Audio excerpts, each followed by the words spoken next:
Iran के शहर तबरेज की एक छोटी सी बस्ती में चमन नाम का एक गरीब शख्स अपनी बीवी नरगिस और 10 साल की मासूम बेटी गोरी के साथ एक टूटे फूटे कच्चे मकान में रहता था। उनका घर इतना गरीब था कि वहां गोश्त मुश्किल से साल में एक बार, सिर्फ बकरा ईद पर ही पकता था। साल भर की दुआएं और उम्मीदें बस उसी एक दिन से जुड़ी होती। गोरी एक छोटी सी भोली बच्ची थी। उसका मन हमेशा ईद के ख्वाबों में खोया रहता। वो रोज अपने बीमार बिस्तर पर पड़े अब्बू से पूछती, अब्बू, बकरा ईद में कितने दिन बाकी है? चमन, जो अब बिस्तर से उठने लायक भी नहीं रहा था, हमेशा मुस्कुराकर जवाब देता, बस बेटा, ईद आने वाली है, थोड़े ही दिन बाकी हैं। अब ईद आने ही वाली थी। ईद से 7 दिन पहले गोरी फिर से अब्बू के पास आई। उसकी आंखों में वही चमक थी।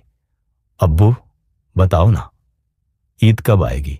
हम गोश्त कब पकाएंगे? मैं गोश्त खाऊंगी ना। चमन ने अपनी नन्ही सी बेटी को दिलासा देते हुए कहा, बेटा, इंशाअल्लाह इस बार हमारे घर भी गोश्त आएगा।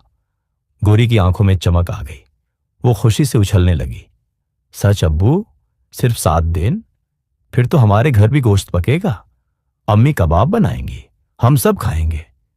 गोरी भागती हुई अपनी मां के पास गई और बोली, अम्मी, अम्मी, ईद आने वाली है, बस 7 दिन बाद। और जब गोश्त आएगा तो आप मेरे लिए वो वाले कबाब बनाना जो आपने पिछली ईद पर बनाए थे, मुझे बहुत पसंद है। नरगिस ये सब दूर खड़ी सुन रही थी। उसकी आंखें भर आईं। वो अपनी बेटी की मासूम उम्मीदों को देखकर अंदर से टूटने लगी, मगर चेहरा मुस्कुरा रहा था। उसने धीमी आवाज में कहा, हां बेटा, जरूर, पहले गोश्त तो आए, फिर देखना, तुम्हारे लिए कबाब ही कबाब बनेंगे। चमन और नरगिस ने एक दूसरे की ओर देखा, बिना शब्दों के। दोनों की आंखों में आंसू थे। चमन सोच रहा था, काश मैं अपनी बेटी को गोश्त खिला सकता। अगर मैं तंदुरुस्त होता तो हर चीज ला सकता। उन्होंने दिल में ठाना, इस बार ईद पर गोरी को गोश्त जरूर मिलेगा, चाहे जैसे भी। दिन गुजरते गए। अब ईद में सिर्फ एक दिन बाकी था। चांद रात थी।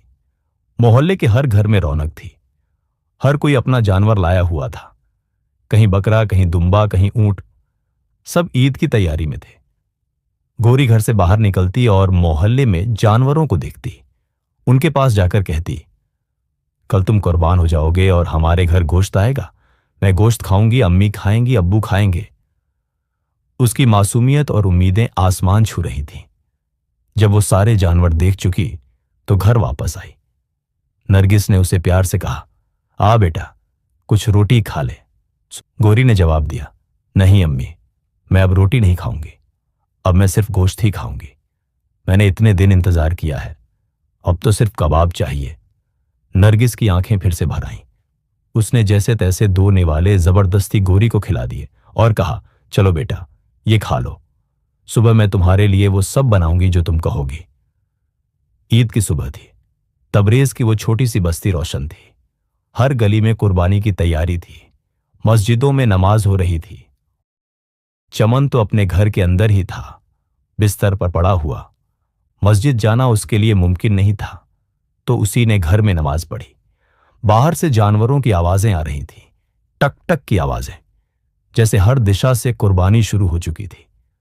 गोरी का चेहरा चमक रहा था। मासूम खुशी उसके चेहरे से साफ झलक रही थी। ईद का दिन था और उसे पूरा यकीन था कि आज उसके घर गोश्त जरूर आएगा। बस्ती के सारे जानवर अब ज़बह हो चुके थे। अब शुरू हुआ गोश्त बांटने का सिलसिला। गोरी अपनी अम्मी से कहने लगी, अम्मी, जल्दी से हांडी चढ़ा दो। गोश्त आते ही आप पकाना शुरू कर देना, ठीक है ना? नरगिस ने मुस्कुराकर कहा, हां बेटा, बिल्कुल, तुम जैसा कहो। उसने चूल्हे पर हांडी चढ़ा दी। मन ही मन दुआ की, या अल्लाह, आज मेरी बेटी को भूखा न सुलाना। गोरी अब आंगन में दौड़ रही थी, नाच रही थी, झूम रही थी। उसके होठों पर एक ही बात थी, आज हमारे घर गोश्त पकेगा, आज कबाब बनेंगे, अब्बू को भी बोटी मिलेगी। इतने में दरवाजे पर दस्तक हुई। गोरी खुशी से चिल्लाई, अम्मी, गोश्त आ गया। वो भागती हुई दरवाजे की ओर गई, मगर दरवाजा खोलने पर सामने एक फकीर खड़ा था। वो खुद गोश्त मांगने आया था। गोरी की आंखें एक पल को बुझ गईं। वो चुपचाप वापस आई। नरगिस ने पूछा, क्या हुआ बेटा? गोश्त नहीं आया? नहीं अम्मी, वो तो खुद मांगने आया था। हांडी अब भी चूल्हे पर छड़ी थी। आंच धीमी थी, जैसे उम्मीद की लौ धीमी हो रही हो। कुछ देर बाद फिर से दस्तक हुई। फिर से गोरी भागी। इस बार तो जरूर गोश्त होगा। मगर दरवाजा खोलते ही देखा कोई नहीं। शायद कोई बच्चा मजाक में दरवाजा खटखटाकर भाग गया था। गोरी मायूस हो गई। मुंह लटकाकर एक कोने में जाकर बैठ गई। नरगिस आई, उसके पास बैठी और बोली, बेटा, दिल छोटा मत करो। अभी तो दिन बाकी है। लोग देर से काटते हैं जानवर। हो सकता है दोपहर में कोई भेज दे। उधर चमन जो चारपाई पर पड़ा था सब कुछ सुन रहा था। उसने धीमी आवाज में कहा, बेटा, हमारे घर के पास जो कारी साहब रहते हैं उन्होंने 2 बकरे ज़ब्ह किए हैं। उनके यहां से जरूर आएगा गोश्त। बस अभी आता ही होगा। गौरी के चेहरे पर हल्की मुस्कान लौट आई। अब तीनों, चमन, नरगिस और गौरी, दरवाजे की ओर देख रहे थे। हर आहट पर दिल धड़कता, हर दस्तक पर भागते। मगर दोपहर हो गई और गोश्त नहीं आया। चमन ने कहा, बेटा, जाकर देखो जरा कारी साहब के यहां। हो सकता है उन्हें याद ना हो कि हमें गोश्त भेजना है। गौरी उठी, बाहर निकली। देखा कि कारी साहब के घर के बाहर 2 बकरों की खालें पड़ी थीं, यानी कुर्बानी हो चुकी थी। वो अंदर गई। कारी साहब चारपाई पर बैठे थे और भुनी हुई बोटियां कबाब खा रहे थे। गौरी ने कहा, अब्बू ने आपको सलाम कहा है। कारी साहब बोले, वालेकुम अस्सलाम बेटा, अपने अब्बू को मेरा भी सलाम कहना। गौरी वहीं खड़ी रही, मगर उन्होंने उसे कुछ नहीं दिया। वो चुपचाप लौट आई। घर पहुंची, चमन ने पूछा, क्या हुआ? गौरी बोली, मैंने सलाम कहा, उन्होंने भी सलाम कहा, पर गोश्त नहीं दिया। चमन और नरगिस एक दूसरे की तरफ देख रहे थे, जैसे दिल अंदर से बैठ गया हो। अब रात हो गई थी। सारी बस्ती में गोश्त पक रहा था। कबाब की खुशबुएं उड़ रही थीं, तंदूरी चॉप्स बन रही थीं। लेकिन चमन, नरगिस और गौरी सिर्फ उन खुशबुओं को सूंघ रहे थे। सुबह से कुछ खाया नहीं था। अब रात पूरी तरह हो चुकी थी। चमन, नरगिस और गौरी ने सुबह से अब तक कुछ भी नहीं खाया था। ये भूख सिर्फ पेट की नहीं थी, ये उम्मीद की थी। एक एक घंटा, एक एक दस्तक, सब जैसे सिर्फ इनकी उम्मीदों को तोड़ने ही आती थी। चमन ने गौरी से कहा, बेटा, जाओ कारी साहब के घर जाकर कहना, शायद आप हमारे घर गोश्त देना भूल गए हो तो जरा सा दे दीजिए। गौरी चुपचाप दरवाजे से बाहर गई। इस बार उसके चेहरे पर कोई मासूम मुस्कान नहीं थी, ना ही वो भागती हुई गई। बस धीमे धीमे कदमों से चलती रही। उम्मीद जैसे थक कर बैठ गई थी। कारी साहब के दरवाजे पर पहुंचकर गौरी ने कहा, मेरे अब्बू ने आपको सलाम भेजा है। उन्होंने कहा है कि शायद आप गोश्त देना भूल गए हों। कारी साहब, जो उस वक्त कुर्सी पर आराम से बैठे थे, उनकी आंखें एकदम लाल हो गईं। उन्होंने झुंझलाकर कहा, कौन सा गोश्त? हमारे घर में कोई गोश्त नहीं बचा। खुद कुर्बानी नहीं कर सकते और लोगों से भीख मांगते हो। चलो भागो यहां से, कोई गोश्त नहीं मिलेगा। गौरी ने यह सुना तो उसकी आंखें डबडबा गईं। कुछ कहे बिना वो नीचे नजरें झुकाए वहां से चल दी। वो जैसे ही घर के अंदर आई, उसके आंसू बह रहे थे। नरगिस और चमन ने उसे गले से लगा लिया। वो बहुत देर तक रोती रही। चमन ने उसकी पीठ सहलाई, लेकिन उसके अपने आंसू भी अब रुक नहीं रहे थे। नरगिस की आंखों में बेबसी थी, एक मां की वो लाचारी जो अपने बच्चे को भूखा देखकर सब्र की हदें पार कर रही थी। नरगिस ने कहा, कारी साहब ने नहीं दिया तो क्या हुआ? मैं अभी जाती हूं, नंबरदार के घर से लेकर आती हूं। थोड़ा सा इंतजार करो, मैं अभी आई, फिर मैं अपनी बेटी को कबाब बनाकर दूंगी। गौरी की आंखों में एक बार फिर से उम्मीद जगी। भूख से कांपते हुए भी उसने मां की बात सुनकर सिर हिला दिया। नरगिस नंबरदार के घर गई। वहां उसकी बीवी गोश्त साफ कर रही थी, कीमा बनाने के लिए, और बाकी हिस्से अलग कर रही थी। नरगिस ने नरमी से कहा, बहन, अगर थोड़ा सा गोश्त मिल जाए, मेरी बेटी बहुत भूखी है, सुबह से कुछ नहीं खाया। नंबरदार की बीवी ने एक घिन भरी नजर से देखा, फिर गोश्त की सफाई के बाद निकले चिट्ठड़े, मांस के बचे खुचे टुकड़े एक थैली में डाले और ताना मारते हुए कहा, तुम गरीब लोग तो यही खा सकते हो, लो और मजे करो। नरगिस ने वो थैली पकड़ी आंखों में आंसू लिए हुए चुपचाप घर वापस लौटी। जैसे ही घर पहुंची, गोरी और चमन ने उसके हाथ में थैली देखी और उनकी आंखों में राहत की एक किरण चमकी। नरगिस ने वो चिट्ठड़े किचन में ले जाकर साफ किए। कुछ छोटे छोटे टुकड़े जो इन चिट्ठड़ों से निकले, बस वही थोड़ा सा मांस था। उसने सोचा, भूख से मरने से बेहतर है कि इन्हें पका दूं, और उसने झटपट एक पतला सा पानी वाला गोश्त बना दिया। चमन और गोरी बैठे इंतजार कर रहे थे। नरगिस ने थाली में खाना परोसा और सामने लाई। गोरी ने पूछा, अम्मी, आपने कबाब क्यों नहीं बनाए? नरगिस ने मुस्कुराते हुए कहा, अभी ये खा लो बेटा, कल कबाब बनाऊंगी। आज गोश्त आया है, कल और भी आएगा। गोरी ने सिर झुकाकर पूछा, लेकिन अम्मी, अगर गोश्त ही नहीं आया तो आप कबाब कैसे बनाएंगी? नरगिस बोली, बेटा, बहुत से लोग पहले दिन कुर्बानी नहीं करते, कुछ दूसरे दिन करते हैं। कल कहीं ना कहीं से जरूर आएगा, अल्लाह देगा, और मैं तुम्हारे लिए कबाब बनाऊंगी। तीनों ने थोड़ा थोड़ा खाना खाया और भूख को थोड़े से नमक पानी में डुबोकर निगल लिया। गोरी रात को लेटी, लेकिन उसके ख्वाबों में अब भी कबाब थे। वो आंखें बंद करते हुए बड़बड़ा रही थी, कल कबाब खाऊंगी, कल जरूर। अगली सुबह ईद का दूसरा दिन था। जिन घरों में पहले दिन कुर्बानी नहीं हुई थी, वहां अब जानवर ज़बह किए जा रहे थे। मोहल्ले में फिर से रौनक थी। हर तरफ से हड्डियों के कटने की आवाजें, कड़ाही में तलते गोश्त की खुशबू। लेकिन एक घर था जहां अब भी सिर्फ इंतजार था। नरगिस ने गोरी से कहा, बेटा, बाहर जाकर देखो जरा, आज कहां कहां कुर्बानी हो रही है। गोरी बाहर निकली, गली के उस कोने तक गई जहां बड़ी कोठियां थीं। उसने देखा, हाजी इकबाल के घर 3 लाख वाला भारी भरकम बैल ज़बह हो रहा था। डॉक्टर जमशेद के घर 3 बकरे एक साथ कुर्बान हो रहे थे। भागते हुए वो घर लौटी और बोली, अम्मी, आज तो जरूर गोश्त आएगा। देखो ना, हाजी इकबाल के घर बड़ा बैल है, डॉक्टर जमशेद के घर 3 बकरे, वो तो भेजेंगे ही ना? नरगिस ने हौले से मुस्कुराकर कहा, हां बेटा, इंशाअल्लाह जरूर भेजेंगे, और मैं तुम्हारे लिए कबाब बनाऊंगी। चमन बिस्तर पर लेटा मुस्कुरा उठा। बेटा, जब गोश्त आए तो 2-4 बोटियां भून देना, जुबान का जायका चला गया है।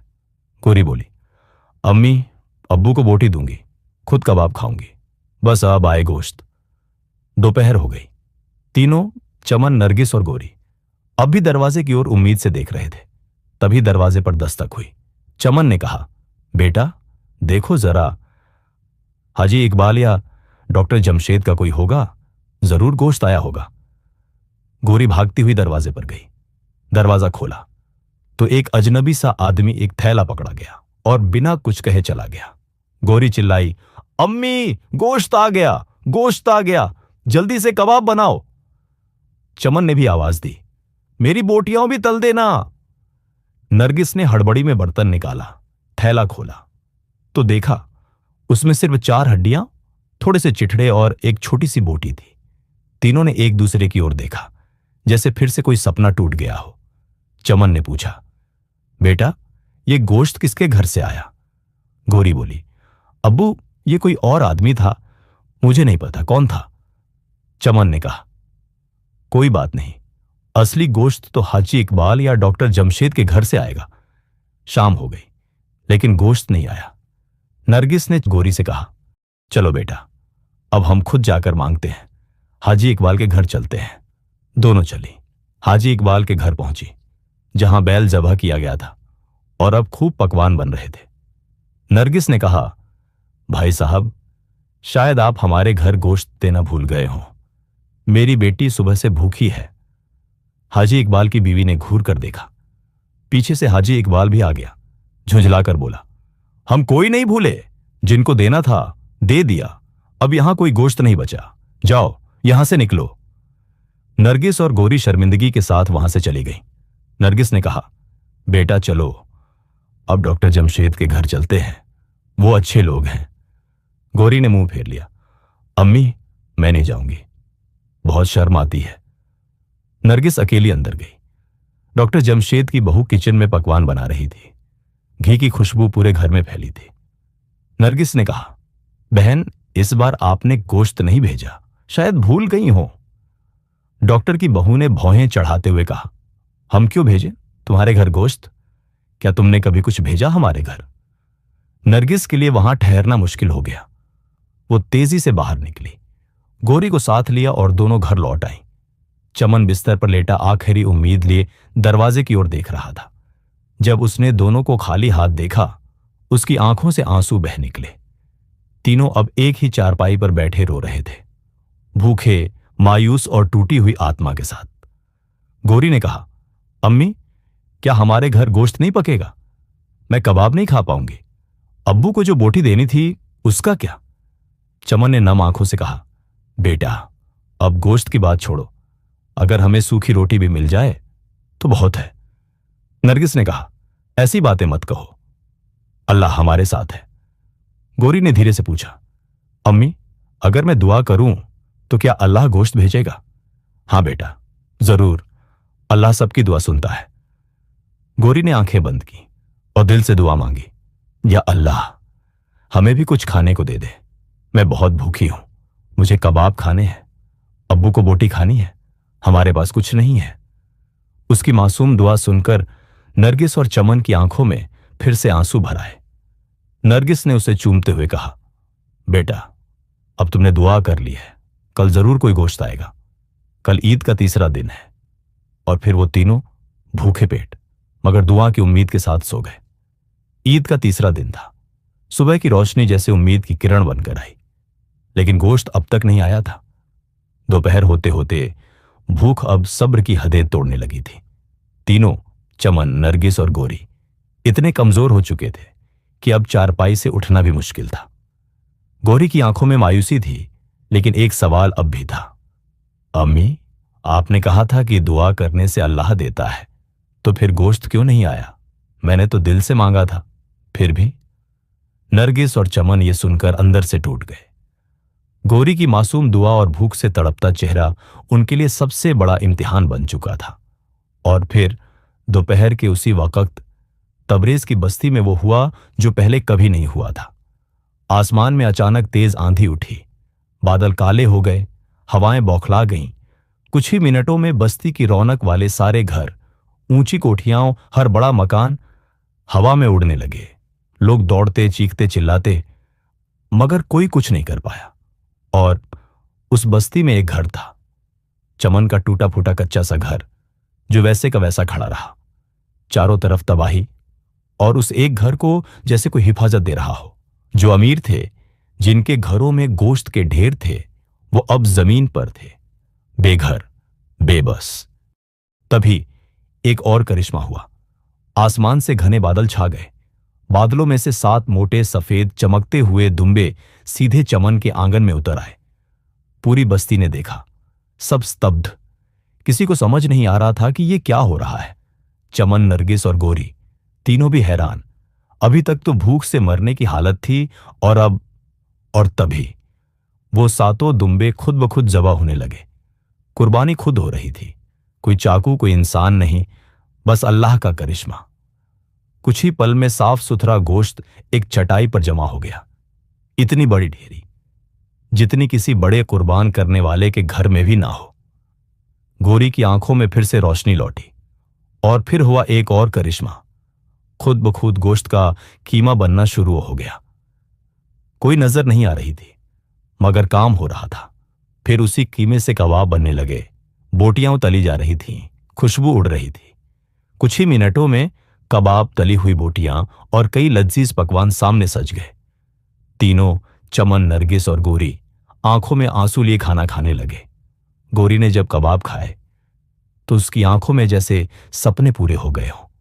चमन को बोटियां मिली और खाने के साथ ही उसका बीमार जिस्म तंदुरुस्त होने लगा। नरगिस ने खुद भी बरसों बाद सुकून का खाना खाया। फिर गोरी ने कहा, अब्बू, ये गोश्त इतना ज्यादा है, हम तो सालों तक भी खाएं तो खत्म नहीं होगा। इसका क्या करें? चमन ने जवाब दिया, बेटा, इसे 3 हिस्सों में बांटेंगे। एक खुद रखेंगे और 2 गरीबों में बांट देंगे। और फिर चमन ने वो गोश्त बांटना शुरू किया। कारी साहब के घर, जो गोरी को झिड़क कर भगा चुके थे, नंबरदार की बीवी को जिसने चिट्ठड़े फेंक कर दिए थे, हाजी इकबाल को जिसने दरवाजे से निकाल दिया था, डॉक्टर जमशेद के घर जहां बहू ने ताना मारा था।